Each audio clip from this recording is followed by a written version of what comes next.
Penanganan kasus dugaan penganiayaan yang menewaskan Prada Lukinamung. Bagaimana memastikan aturan hukum yang tepat dan adil ketika penganiayaan yang menyebabkan hilangnya nyawa seseorang tak hanya dilakukan oleh anggota TNI, tapi juga terjadi di dalam lingkungan institusi TNI. Kita bahas bersama anggota Komisi 1 DPR RI fraksi PKB Oleh Soleh dan Julius Ibrani, Ketua PBHI. Selamat petang semua. Selamat petang, terima kasih. Oleh.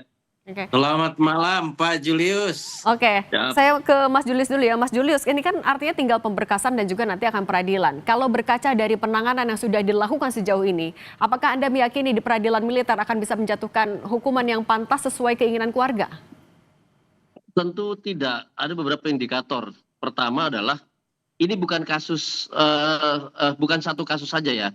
Sebelumnya kita mendengar di tahun 2022, tahun 2024 ada kasus Prada Joshua, ada kasus Prada Indra gitu ya. Yang dua-duanya ketika itu diawali dengan narasi yang fiktif. Ada yang bilang main futsal kena jantungan, lalu jatuh dari pohon dan segala macamnya. Nah, pola-pola merekayasa meninggalnya prajurit kita, aset bangsa kita, calon pahlawan kita, ini berbahaya sekali. Kenapa? Karena indikator lingkup peradilannya itu lingkup peradilan yang memang tidak bisa atau sulit untuk dilakukan transparansi. Kenapa? Karena ini peradilan militer, di mana unsur komando masih ada di dalam penanganannya. Jadi kalau dari awalnya saja, dari hulunya saja sudah tergambarkan, terkonsep seperti ini secara regulasi, maka sulit untuk mengharapkan keadilan di belakang. Gitu. Berbeda misalnya ketika diawali pemeriksaan awal dan segala macamnya sudah melibatkan institusi lain. Let's say ada Jampit Mil, ya dia bisa bekerja sama dengan kejaksaan dan itu sudah terinstitusionalisasi di kejaksaan. Itu lain ceritanya. Oke. Pasti keterbukaannya dan juga keterlibatan pihak eksternalnya itu terjamin. Sehingga di ujung di hilirnya keadilan itu bisa dipegang, kan begitu? Nah, kalau misalnya ada ketidakyakinan nih dari Mas Julius, nah kalau gitu Kang Oleh, bagaimana Anda dari Komisi 1 di peradilan militer nantinya bisa memastikan kalau semua prosesnya akan transparan dan ya hukuman yang dijatuhkan akan bisa sesuai dengan keinginan dari keluarga? Tentu pertama saya menghormati apa yang disampaikan oleh Bang Julius. Bang Julius mewakili sebagai kelompok masyarakat yang quote and quote ya banyak sekali peristiwa-peristiwa yang terjadi yang serupa yang pada akhirnya tidak berujung dengan rasa ketidakadilan. Namun demikian, ini TNI makin hari bertransformasi dan bagaimana juga TNI melakukan perbaikan-perbaikan baik ke dalam maupun ke luar. Nah, kalau dilihat Prada Luki, kita bisa menghormati dan tentunya juga bisa mengapresiasi sekaligus memberikan sebuah satu dorongan, dukungan, kepercayaan pada TNI untuk mengusut secara tuntas dengan setransparan-transparannya. Nah, itu seperti apa Kita dukungannya, Pak? melihat bahwa transparannya TNI sekarang sudah mulai kelihatan. Ada 20 orang terlibat dan hari ini kemarin 4 ditetapkan tersangka. Kemudian maju lagi hari ini sudah naik lagi 20 tersangka. Artinya ada itikat baik dari TNI. Mendengar betul dan merasakan betul perasaan keluarga korban itu sendiri. Oke, Nah, Kang. kami DPR merekomendasikan bahwasanya bagaimana ini menjadi alarm Prada Luki ini, kematian Prada Luki itu menjadi alarm.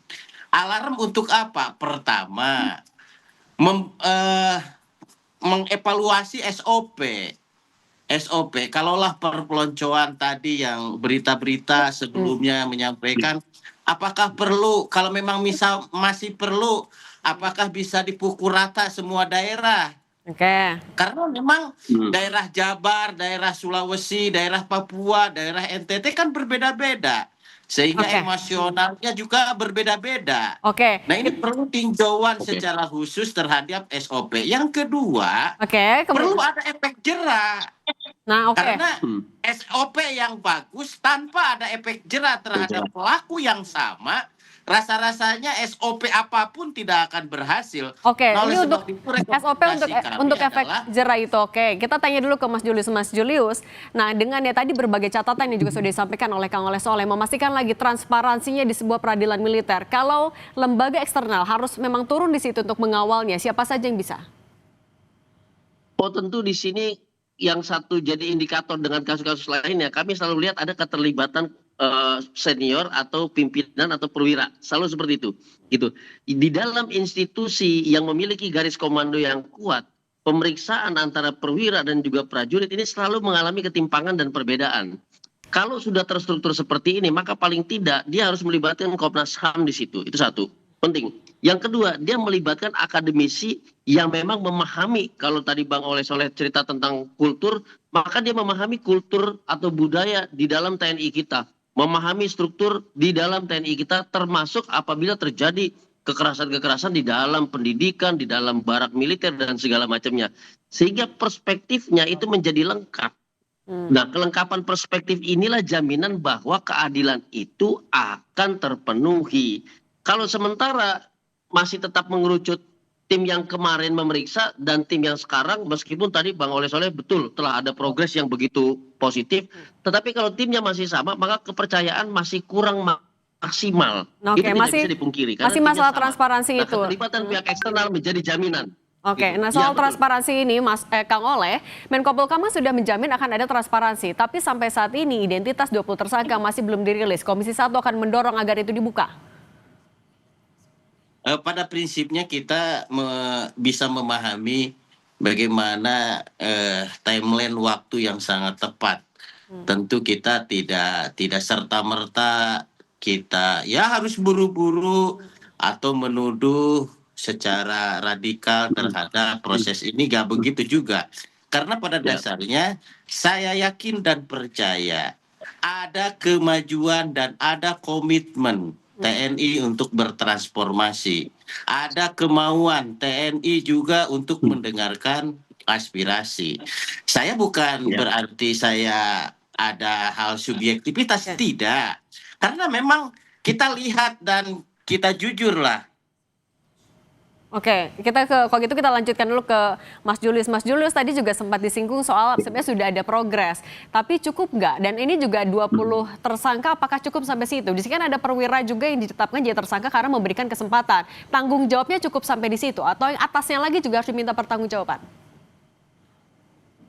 Oh tentu, di dalam unsur komando, lembaga yang unsur komandonya itu sangat kuat gitu ya, seperti TNI, maka pengawasan itu melekat. Yang artinya apabila terjadi kesalahan di level bawah semakin ke bawah, maka atasannya itu bertanggung jawab untuk melakukan pengawasan, memastikan tidak terjadi penyalahgunaan kewenang, tidak terjadi pelanggaran, tidak terjadi kekerasan. Berarti sampai tingkat mana, Mas, kalau di sini? Apabila paling tidak 2 tingkat di atasnya harus bertanggung jawab. Paling tidak 2 tingkat di atas Pradaluki harus bertanggung jawab, karena itulah yang kemudian tanda kutip apabila tentara-tentara kita melakukan operasi bersama pimpinannya, bersama komandonya, itu semua satu komando dan pertanggungjawaban ada di komando tertinggi paling tidak 2 tingkat di atasnya. Gitu. Nah, ini juga terjadi sehari-hari karena sehari-harinya tentara kita latihan, tentara kita beraktivitas itu menggambarkan pada saat mereka bertugas untuk menjaga keutuhan NKRI baik di dalam ataupun di luar. Oke. Apabila di dalam kita kecolongan bisa dipastikan di luar kecolongan. Nah, ini yang kami khawatirkan. Jadi nyawa Pradaluki ini menggambarkan bagaimana kondisi sistem pertahanan dan ketahanan kita di tangan TNI saat ini. Apabila ini tidak dapat diberesi secara transparan, kita tidak melihat bagaimana perbaikan sistemnya, perbaikan strukturnya, perbaikan kultur, kekerasan itu paling penting, termasuk perbaikan sistem peradilan yang masih di bawah Undang-Undang 3197 yang sudah sangat kadaluarsa itu. Ini juga belum bisa menjamin tidak terulang kembali, gitu. Oke, transparansi itu yang terus ditekankan juga oleh keluarga dari korban. Mas Julius dan juga Kang Oleh Soleh, terima kasih sudah berbagi bersama kami di Kompas Petang. Sehat selalu semuanya. Selamat malam, sehat selalu. Kang Oleh, terima kasih. Kami kembali sebentar lagi. Meski Bupati Pati Sudewo telah membatalkan kenaikan pajak bumi bangunan 250%, warga tetap akan menggelar demo besok. Bantuan logistik di depan kantor Bupati terus